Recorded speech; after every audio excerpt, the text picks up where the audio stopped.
The original Final Fantasy VII was an era-defining RPG. It put Square Enix on the map like it never had been before. It put Japanese RPGs on the map like it never had before. Square Enix back in the PlayStation 1 era were a different beast. They could do no wrong in a lot of people's eyes. So when they announced they were going to remake a fan favorite, beloved Final Fantasy VII with a modern take on it, people were excited. It's what a lot of us wanted, but not a lot of us were convinced that Square Enix was the company that they were in 97. Not a lot of us were convinced that Square Enix could pull off a faithful remake of a beloved game. So a lot of people had a lot of reasons to be skeptical, right? Square Enix hadn't done a lot to win over the favor of their fan base, and if anything, they've lost the majority of their fan base that they worked so hard to build up in the 90s and early 2000s. So in today's video, I want to review Final Fantasy VII Remake. We're right around the corner from Final Fantasy VII Rebirth, so I feel like this is the perfect time to talk about Final Fantasy VII Remake. Just so you guys know, going into this with context, I'm not the biggest Final Fantasy VII fan. I am a huge Final Fantasy fan. Final Fantasy VII is never been my all-time favorite Final Fantasy, like a lot of people have like held it up to such high regards. With that being said, Final Fantasy VII does have a very special place in my heart. I remember first time seeing Cloud. I remember seeing my brothers play through this game, and just being impressed by everything I was seeing. The story was something that when I first heard about it, I couldn't really comprehend until I actually played through the game myself and truly understood what made this game so special. With that all being said, um, I didn't go into Final Fantasy VII Remake the most hyped person, just because I had heard that it was just the Midgard portion. It was, 1/3 of an installment to a trilogy of the remake. So there wasn't a lot going into it that I was excited for. Before we get into the review, if you guys like reviews like this, do me a favor and like this video. Consider subscribing because that does help us out tons. Without wasting any more time though, let's get into this review of Final Fantasy VII Remake.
Alright, let's talk about the very first thing Final Fantasy VII Remake gets right, and that is its killer opening. This is a very, very faithful remake of the original game's opening segment. This is the way we all imagined it happened.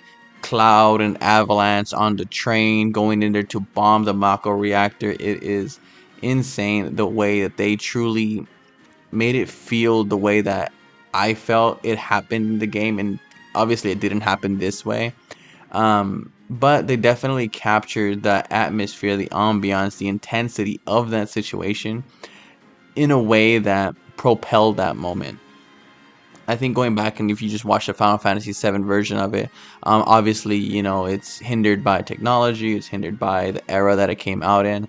Um, but if you were there, or even if you had like a really good imagination, yeah, that opening segment kick-started what was gonna be an amazing RPG that was, in my eyes, felt action-packed. It felt like, something different from Final Fantasy that I had played. It definitely sparks nostalgia whenever you watch that moment. Final Fantasy VII Remake did an amazing job to really emphasize how hyped that opening segment is. All right, now that we got that out of the way, let's get into things I like about this game. And this is the combat system, right? Everybody loves and praises this combat system for all the amazing things it does. It perfectly blends action RPG with turn-based RPG in a way that satisfies both old fans and new fans alike. I mean, yeah, I think all that is true. For me personally, I am a big fan of turn-based. I am a big fan of action RPGs. And I feel like the whole hybrid approach here works in theory. I think overall it does work. You press square to attack, you can dodge, you can guard. You have like little quick options that you can use with the side menu, as well as you can just open up a menu and just kind of scroll through everything, which is where I feel like kind of gets a little annoying sometimes is when you do have to kind of scroll through the menu a lot because you didn't add like a magic or something or a specific skill to your like little weapon wheel of skills off to the side or whatever. I do feel like it does take a little bit of immersion out of the action part of the game, right? Which I know a lot of people don't mind. This is definitely a me take, where I feel like if you're gonna be an action RPG, let me be an action RPG. If you're gonna be a turn-based RPG, just do a turn-based. I feel like the hybrid approach, even though a lot of people really love it, for me personally, if I'm being 100% honest and just true to the way I like to play games, it wasn't my favorite approach to a game. I think it is definitely a faithful reimagining of what Final Fantasy VII's, ATB turn-based RPG system works. And it definitely makes it, feel more action-packed. It definitely feels more like a modern style of that original Final Fantasy VII, turn-based RPG combat mechanics. But I think in practice, it's a little janky, it's a little slow. I think it definitely drags certain fights on with it. Now, I know the Final Fantasy fan base enough to know that after me saying that this isn't my favorite combat system, etc., blah blah blah, that a lot of people are probably angry, clicking off, disliking the video, or just telling me what for in the comment section. That's all fine, right? Everyone's entitled to their opinions and whatever the hell they're gonna do about it. I just gotta be honest to me and what I like. I'm not saying this combat system is bad. I'm just saying it's not for me. I feel like it's just not the best approach in the way I like to do combat. And I think it's most evident in boss encounters. I think whenever you run into a boss, it feels a little dragged on. It feels like it gets old kind of quickly for me. Just watching the ATB system kind of like slowly build up, and it feels, I don't know why, longer than turn-based. And I know that doesn't make sense, because obviously turn-based is all ATB system, but the waiting for your cooldowns, like, that's what it feels like to me. It feels like you're just waiting for a cooldown, and sometimes it's not that fun for me as I'm trying to navigate and trying to like build up my ATB gauge. um, I don't know. It just definitely didn't resonate with me. I do appreciate what it does, and objectively speaking, it is the perfect way to blend turn-based and action RPGs together. I just don't necessarily know if I really want turn-based and action RPGs blended together this way. I was perfectly fine with turn-based RPGs being turn-based RPGs. I'm also perfectly fine with Final Fantasy being a completely action RPG like style game. I don't think, for me personally, I need a hybrid style.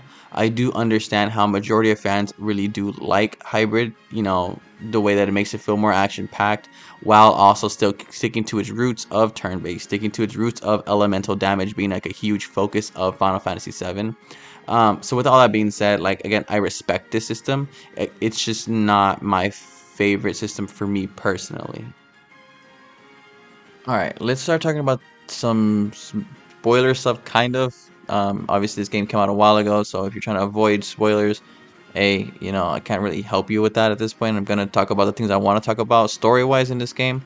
I'm not gonna obviously like point out too many things just in case you haven't played the game. But yeah, I'm not gonna really shy away too much from what happens in the game, I guess. So let's talk about the story of Final Fantasy VII Remake. And this is the reason why I was interested in this game. Final Fantasy VII story is an amazing story. I absolutely love the story. The Midgar portion of Final Fantasy VII is my least favorite part of Final Fantasy VII. I'm not a big fan of the whole cyberpunk aesthetic of it. I'm not a big fan of Midgar, to be general, if I'm being honest. So hearing that this was all Midgar, I wasn't that excited for it. I wasn't super big on the idea of just playing in Midgar, right? I wanted to go to the open world. I wanted to go to the Nibelheim incident. I wanted to see a lot of things that obviously we're gonna see in the future installments. But in this one, beginning just Midgar, there are moments that I feel like they really, really capitalize on really capturing Final Fantasy VII in a way that the Midgar portion in the original one couldn't capture what was going to happen, right?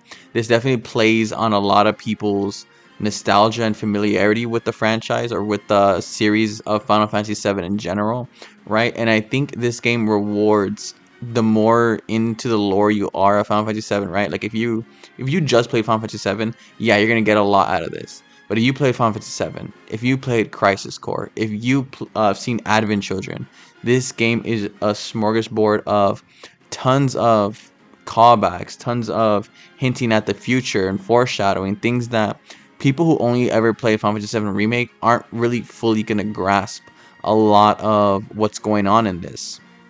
The subtleness that Cloud, like, kind of navigates the world, where he is this cool badass that was always kind of the way he was portrayed in the early games of Final Fantasy VII. But because of the technology, we can really see his facial expressions when certain people engage with him, when certain people talk with him, when Aerith kind of, like, I don't want to say, like, takes him as a joke, but doesn't take him as seriously as he wants to take himself. And a lot of that is foreshadowing for the future of this game, of the fact that Cloud, as confident as he looks when he's in combat, feels very awkward outside of combat. He definitely stumbles on his words. He's a little nervous sometimes. He tries to do something cool, but then it doesn't really work out, right? And I think it's evident in the way that the party engages with them, right? The way Tifa talks to him, the way Aerith talks to him. They really notice Cloud in a different way than I think the rest of the world does. And I think that's something that's really, really impressive.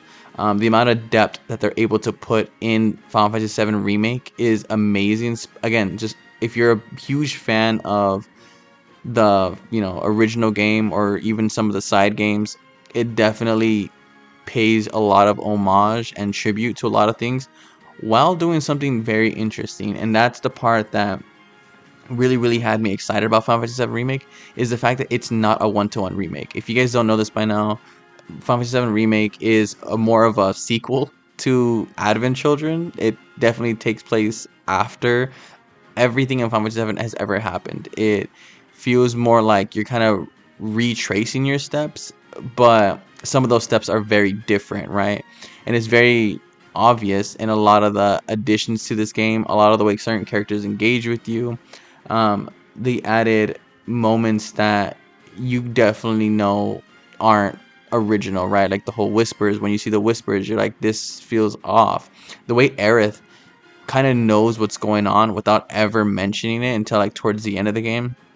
It's a very, very strange thing that's going on in this game, especially towards the latter half of the game, where you really start to feel like everything's going off the walls, everything's going off the trail. Like, you were convinced this is a remake, but everything is just going so strangely. And I absolutely love that. It kept me on my toes. It kept me anticipating what was going to happen next. Final Fantasy VII Remake does a great job of not just remaking what's true to Final Fantasy VII, but reimagining it in a way that adds more depth.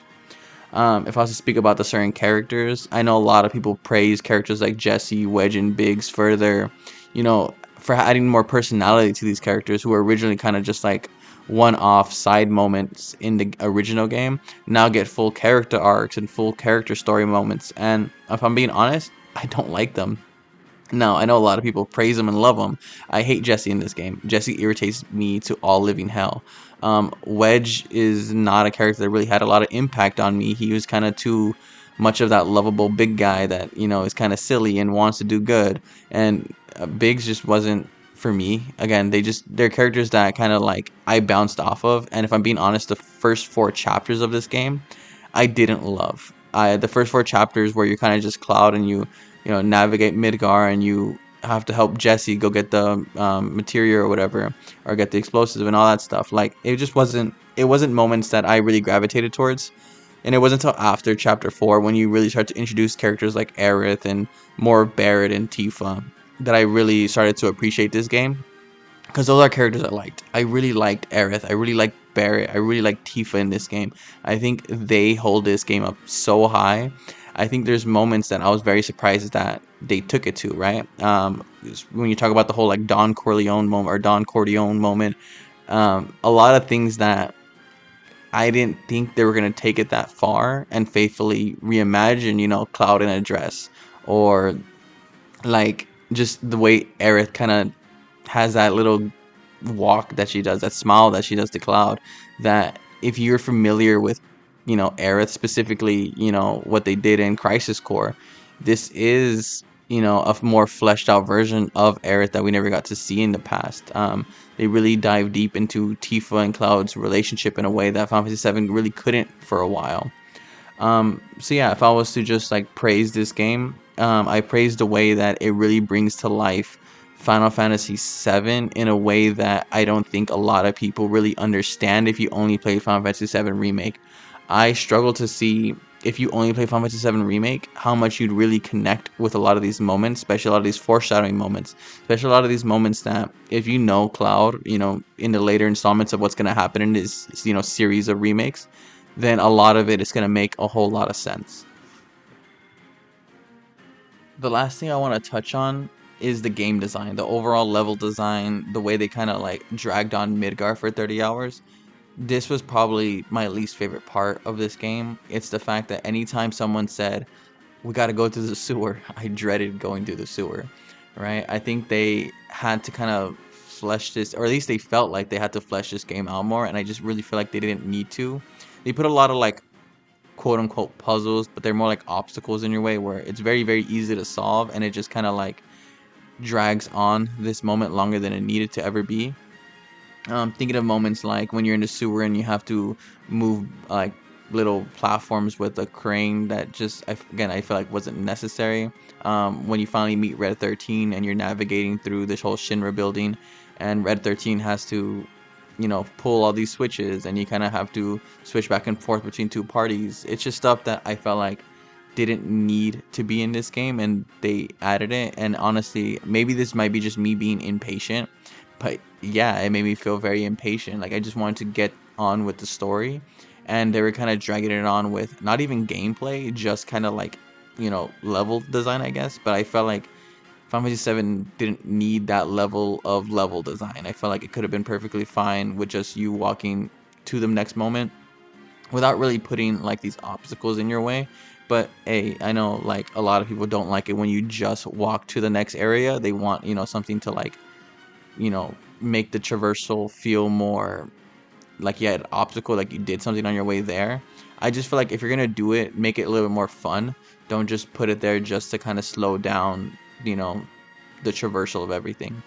Overall, you know, Midgar is a faithful reimagining of Midgar. You have all the sectors that felt very fleshed out.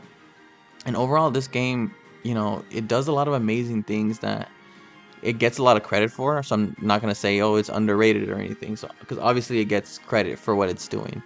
I just feel like it is very impressive the way that they stuck to Final Fantasy VII without really veering off course. Things like the materia system that I struggled going into the game, wondering how they were going to really, you know, encapsulate what the materia system was.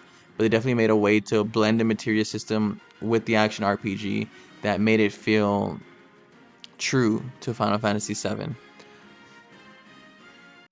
Yeah, overall, if I was to wrap up this review of Final Fantasy VII Remake, this game isn't my favorite game the way it's designed. The combat system isn't my favorite, and honestly, they recreated my least favorite part of the story of Final Fantasy VII. But every time I see Aerith, every time I see Tifa and Barret, and you know the music hits the way it needs to hit, and all these story beats that are foreshadowing the future, it definitely hits in a way that a lot of remakes struggle to, right? I think a lot of remakes just kind of like toe for toe walk the same walk that the original did. And this game manages to not just faithfully recreate a lot of these areas and set pieces and characters, and even flesh out characters that were never fleshed out with to begin with, but it also finds a way to make it not feel exactly the same. It's very much an interesting reimagining of the original Final Fantasy VII, and Square Enix didn't need to do this. They could have just remade the original one, and everyone would have been perfectly fine with it.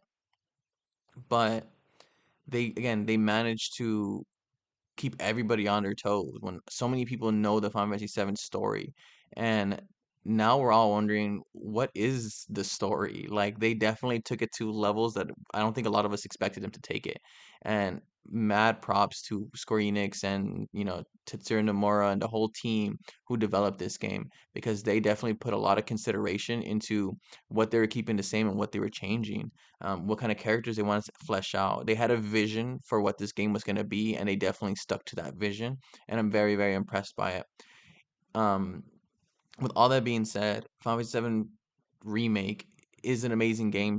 It was when it released. It is still an amazing game. If you guys haven't played it going into Rebirth, I highly, highly recommend it. Do not touch Rebirth until you've played Final Fantasy VII Remake. A lot of people will say you have to even play Final Fantasy VII or even Crisis Core, and there's a whole lot of ways that you need to play Final Fantasy VII to play Final Fantasy VII, and I know that's daunting for a lot of people. But I mean, it's pretty much true. You should play Final Fantasy VII, the original. You should play Crisis Core. You should watch Advent Children, and you should play Final Fantasy VII Remake. All of them encompassing together create a Final Fantasy VII experience that a lot of games, don't have that level of, in-depth, fleshed out story and character that Final Fantasy VII has just, been fleshing out for, 2 decades at this point. With all that being said, I'm gonna leave the video there with my review. Just again, an amazing game, even though it's not my favorite game. It's an interesting one for me. But I definitely had a blast replaying this one, and I probably will end up replaying it again before the final installment of Final Fantasy VII Trilogy comes out. All right, I'm gonna leave the video there. Do me a favor again, like the video, comment, share, whatever you guys need to. Remember to enjoy yourself, have fun, and go out there and play some games.